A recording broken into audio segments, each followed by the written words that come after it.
Hour's theme for this month has been order.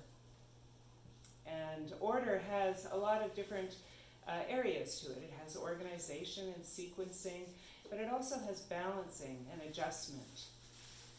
And where all of those ideas, the organization and the sequencing and being able to adjust and switch gears when you need to, all of those are really easy for me.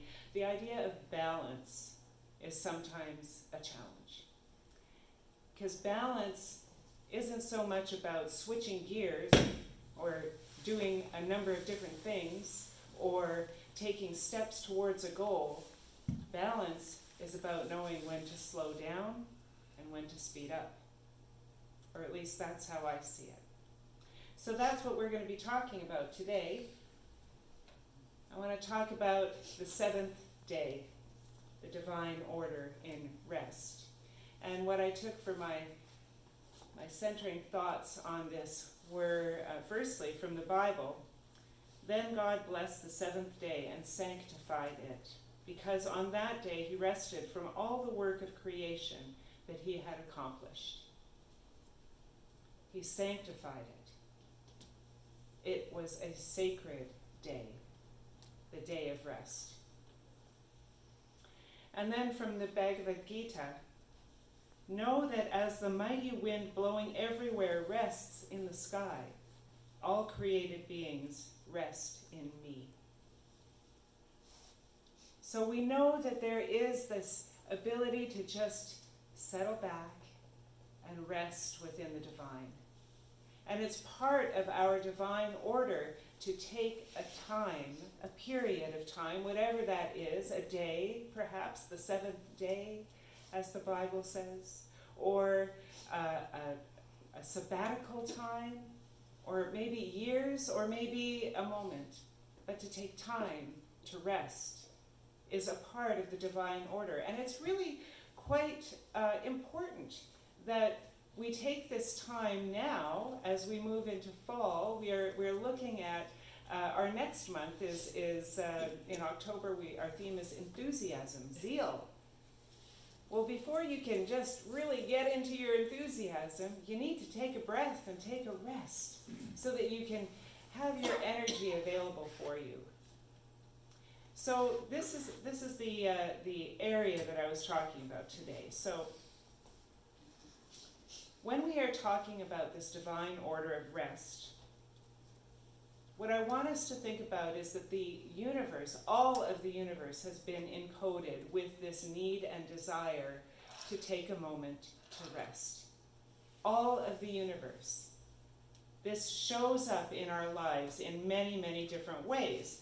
Balance, this one aspect of that divine order, involves the ability, as I said, to speed up and slow down, or the ability to stop and rest before the next breath. And we see this in every aspect of life. So let's first talk about our breath. Our breath is always a beautiful metaphor for divine order because it goes in a sequence.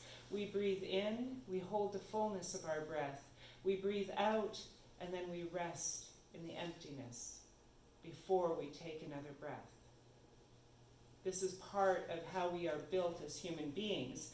There's this idea of rest is also reflected in the space between our heartbeats.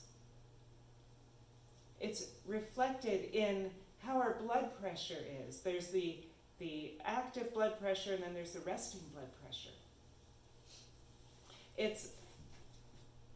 It shows up in all of life around us in this time of year as we watch the trees move into their time of dormancy, trees and plants. In this end of the world, we have a beautiful, clear ability to see the seasons move. And so we see the movement of the seasons through spring and summer, through the active times of the year. And then we see the rest happening as the harvest is complete and we move into winter and that time of dormancy.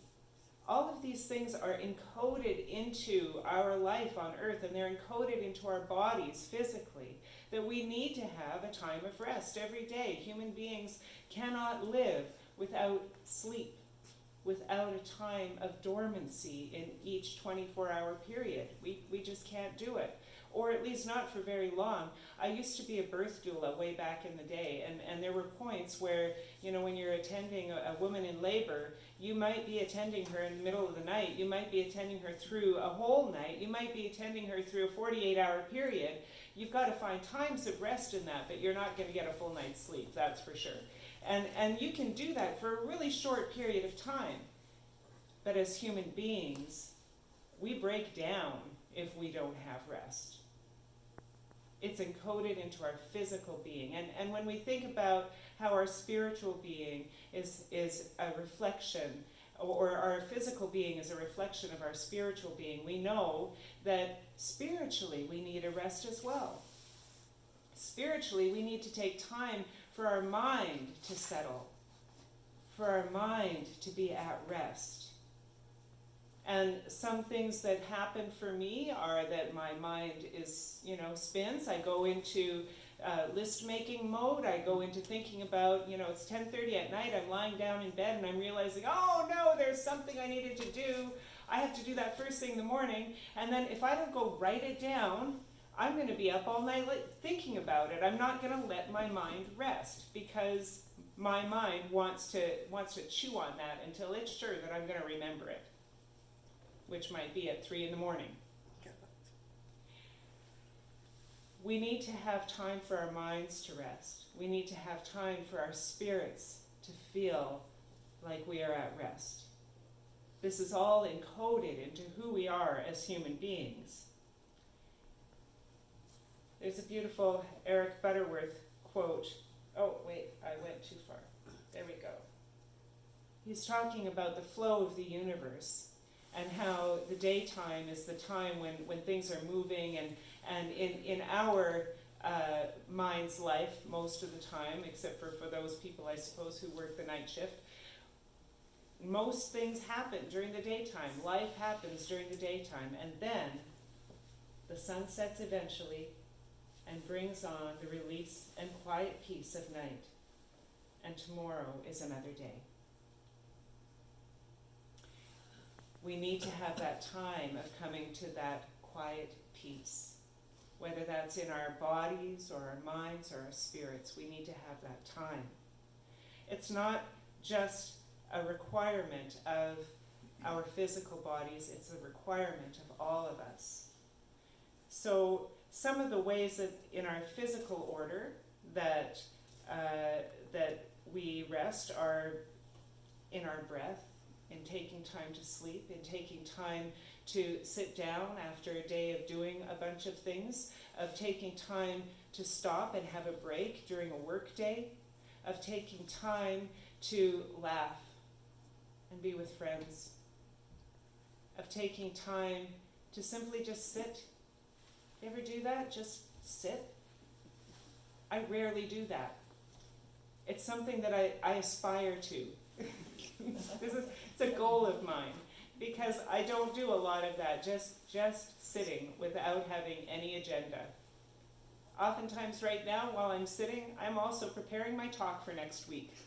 I don't have that easily accessible to me idea of rest in my mental life and in my spiritual life. I have to consciously do these things. I have to consciously sit down to meditate. I have to consciously sit down to be in the silence, because otherwise my natural way is to just keep going on and on and on. So in our spiritual life, our ways of creating that rest are taking time to be in the silence and meditation, taking time to pause in prayer and wait for the inspiration to come, or the answers to come. Taking time and space to gift ourselves with a breathing room before we make a decision. That's also part of our spiritual ability to pause and rest. So this idea of the seasons was coming up for me a lot this week. And another Eric Butterworth quote, "At any season of the year, one can get into the consciousness of the universal flow, just by meditating on the inexorable movement of nature's processes from the infilling of winter to the outforming of spring, to the richness of summer, to the harvest of fall." That infilling of winter he's talking about is that time when we go inward. It's a time when we are called to go inward, to allow ourselves to rest physically and in the outward world, and to be doing our inner work instead. And as the Bible said, the time of rest is holy. It's holy and sacred, so it's important to us. So I wanted to tell you a little bit about my journey with this idea of rest. I've had many wonderful mentors and many wonderful examples in my life, and people that have been around for a long time that have tried to show me that I need to take more time for rest. And then I've had those other examples in my life and people that have been close to me that have seemed to be like Energizer bunnies, never stopping. And for most of my life, I'll tell you, I aspired to be that. I aspired to be the person that could work full-time, have 2 kids, and have a clean house all the time, and a garden planted, and beautiful flowers, and also to have a social life and be able to invite people over and entertain, and all of those things. And you know what? That is not conducive to rest at all. And one of the people that was in my life that was my example of this was a person that I knew from before I was even an adult. And she said goodbye to this existence just a couple months ago and has moved on to her next thing. But it was really interesting to me. I have learned so much from her. One of the things that I've learned from her was that I could never be enough. Not that she told me that, but that I felt that, because I could never do all the things that she did. She was always on the go, always moving, always in doing something or other. And I thought, this is just an impossible way to be. It's an impossible way to be having a full and huge garden and a family and a beautiful home. But I aspired to that. And so for most of my life, I looked at this person and I compared myself against her, and I always came up short, feeling like I wasn't doing enough, that I had to do more. I was kind of like one of those ant drones, you know, like do more, don't stop, carry more. I was always on the go. And if there's a blockage, I got to find a way around it. I got to get around it. I can't stop and wait. I've got to find a way around it. And this has been a lot of my life, doing this. And so it's been a real learning experience for me to begin to check myself in that. And there have been points where I have come smack up against the cosmic 2x4, telling me, no, you cannot be this way anymore. You have to learn to stop. You have to learn to rest. So this person, this beautiful example in my life, a little over a week, I think, before she passed away, she had been ill and she was in a hospital, and they were talking about moving her into a place, an assisted living home. She was 86 years old, and she needed help. And so she had never wanted to move into anything other than her beautiful home on the lake. She never wanted to slow down and settle down and have somebody else help her. And when she was in the hospital and they were talking about this moving to assisted living, she sort of wistfully said, I always thought that I would spend my rocking chair years out in Gimli, in my house on the lake, and I never thought I would have to spend my rocking chair years in an assisted living home. And her family kind of smiled and laughed a little bit about that because that was so like her. She was 86 years old and she was still waiting for her rocking chair years. And it's like, when did you expect these rocking chair years to happen? But that was very much who she was. She was a doer. She was always doing things, right? She was always on the go, always moving, always having to, even sitting and watching TV, she'd be knitting something or she'd be, doing some sort of craft or something like that. She was always doing something, and usually doing something for someone else. And so as I heard about this occurrence, and then I heard about her passing afterwards, I thought about that. When do the rocking chair years happen? And what I realized, and this was a huge learning, a huge aha for me. What I realized is that she may not have had rocking chair years, but she certainly had rocking chair moments. I witnessed her working in her garden and stopping to pick a ripe strawberry and eat the ripe strawberry and just be in the reverie of that moment. I witnessed her as she sat on the beach watching her grandkids play. I witnessed her talking to the little wren who made a nest in the tree just off her deck, having a moment with this little mama wren.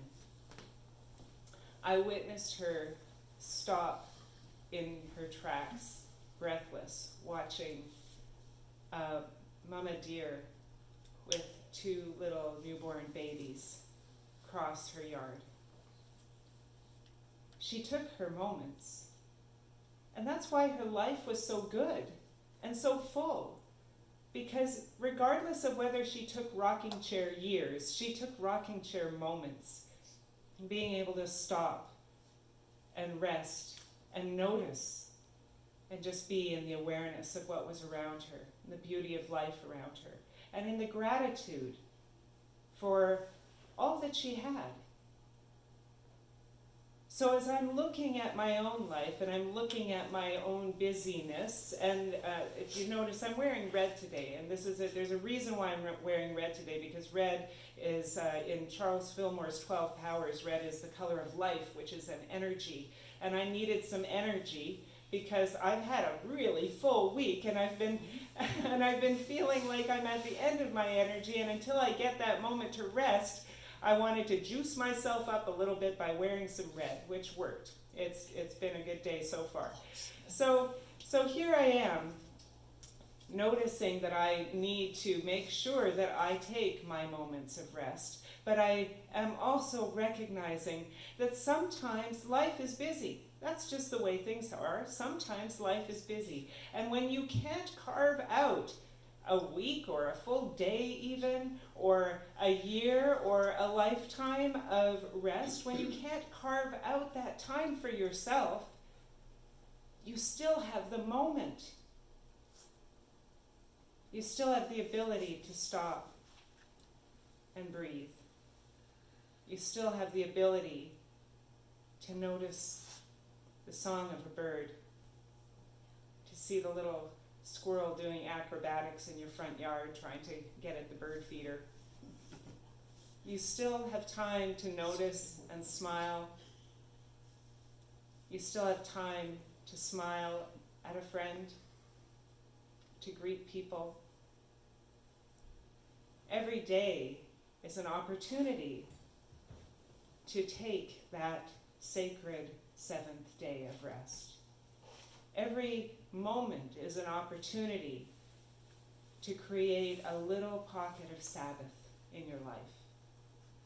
Every moment is an opportunity to take your rocking chair years in the now, right now.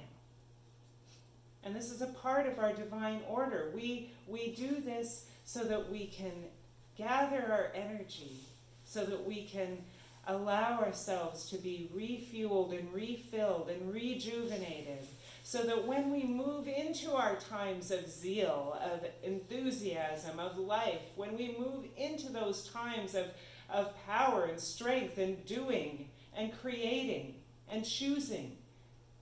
That we have the energy to do this. Divine order is, through the whole universe, has created these times of activity and rest. It's like the Bible verse that Steph read last week. To everything there is, to everything there is a purpose and a time for everything under heaven. Something like that. I just totally wrecked that. But we know what the verse is. There's a whole song about it. So we know that this is built into who we are as human beings, and it's built into the fabric of our existence. And so we move into that time. And one more quote I want to give you, and this is from Tammy. There we go. Tammy is a life coach and a Course in Miracles teacher and an author, wrote, "It's impossible to create a bad life if you're good to yourself." And that is one of my mantras in life these days. Being good to myself means that every moment gets to be a Sabbath moment if I choose it. Being good to myself means that every moment gets to be that time of rest and rejuvenation, even when I'm in the midst of the fray. That I can be good to myself right now, because being good to myself right now is the way that I create my best life. So let's do our affirmation together for this morning. I am blessed by the divine order within me as I take moments to pause and rest. And so it is. Thank you.